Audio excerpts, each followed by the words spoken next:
Assalamualaikum, selamat datang di channel Camai Studio. Bagaimana kabarnya teman-teman? Semoga semua dalam keadaan baik-baik saja. Terima kasih kepada teman-teman yang selalu setia mendengarkan cerita horor atau mistis di channel Camai Studio. Mimin doakan mudah-mudahan selalu dijaga kesehatannya, dilancarkan rezekinya, dan dimudahkan segala urusannya. Untuk cerita kali ini berjudul Bercinta dengan Hantu. Cerita ini dikisahkan oleh seorang kenalan saya, seorang pria berusia hampir 60 tahun. Sebut saja namanya Pak Puspo. Pak Puspo ini sejak muda bekerja pada sebuah penginapan kecil yang lumayan ramai di Jalan Prawirotaman, Yogyakarta. Saya ketemu bapak ini pada tahun 2002. Waktu itu saya bekerja di sebuah rumah sakit sebagai marketing. Tugas saya menjalin kerjasama dengan hotel-hotel dan penginapan yang ada di Jogja. Pak Puspo mengisahkan sebuah cerita yang sangat menggairahkan, namun sekaligus menegangkan.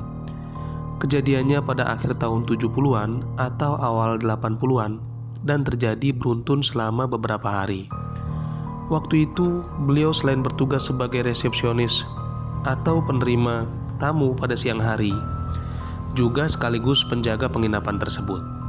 Setiap malam beliau tidur di sebuah kamar di penginapan tersebut yang terletak agak di belakang. Penginapan tersebut dibangun entah tahun berapa karena sudah cukup tua.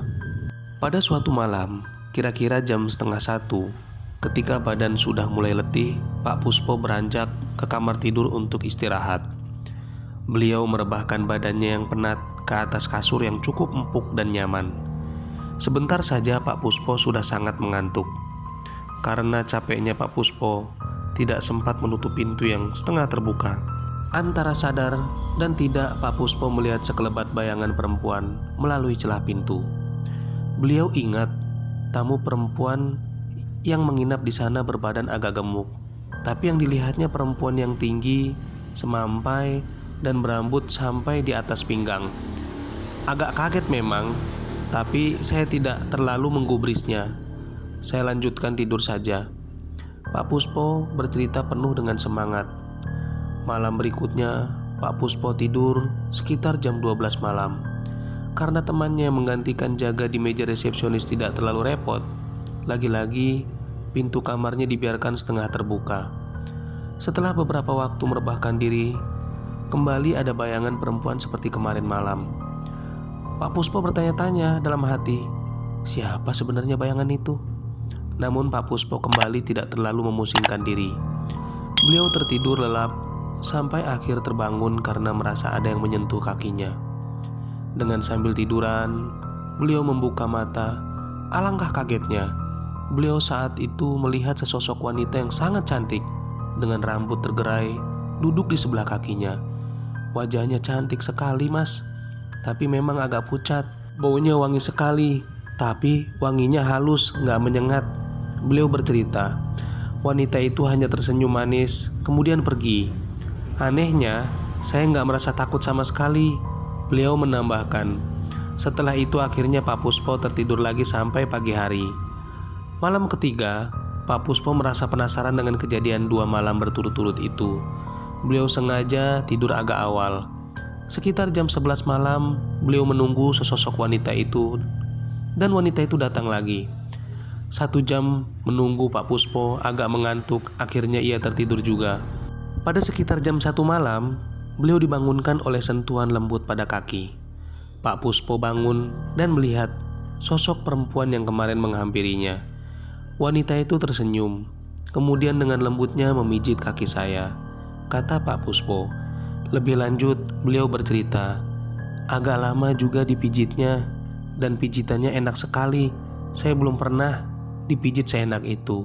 Saya diam saja karena memang benar-benar enak, katanya. Setelah lama memijit, wanita itu tidur di samping Pak Puspo dan mulai membuat rangsangan layaknya suami istri sedang bercinta. Singkat cerita, Pak Puspo dan sosok wanita itu melakukan hubungan badan. Mas, rasanya lain loh. Gak ngerti seperti apa rasanya. Kalah istri saya. Ia sangat lembut, hangat pokoknya. Saya gak pernah mengalami kenikmatan ini sebelumnya. Beliau menjelaskan dengan semangat. Kejadian itu berlangsung selama beberapa hari, mungkin sampai 5 hari berturut-turut.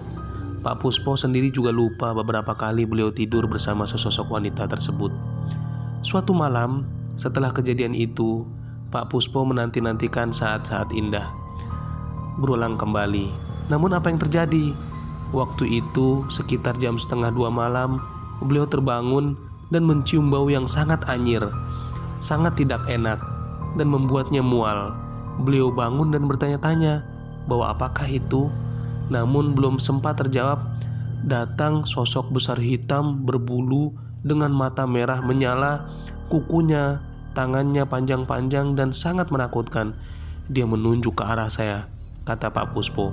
Pak Puspo menyebut sosok itu sebagai genderuwo. Tanpa basa-basi, genderuwo itu mencekik leher Pak Puspo sampai nggak bisa bernafas.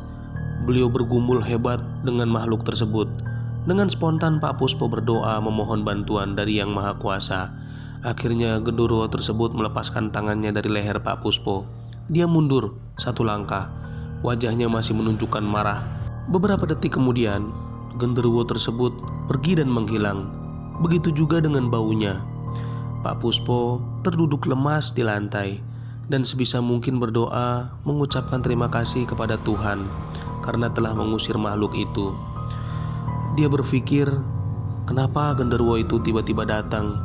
Setelah dia bertanya oleh orang-orang yang di sekitarnya, ternyata beberapa hari yang lalu perempuan yang datang itu adalah istrinya genderuwo.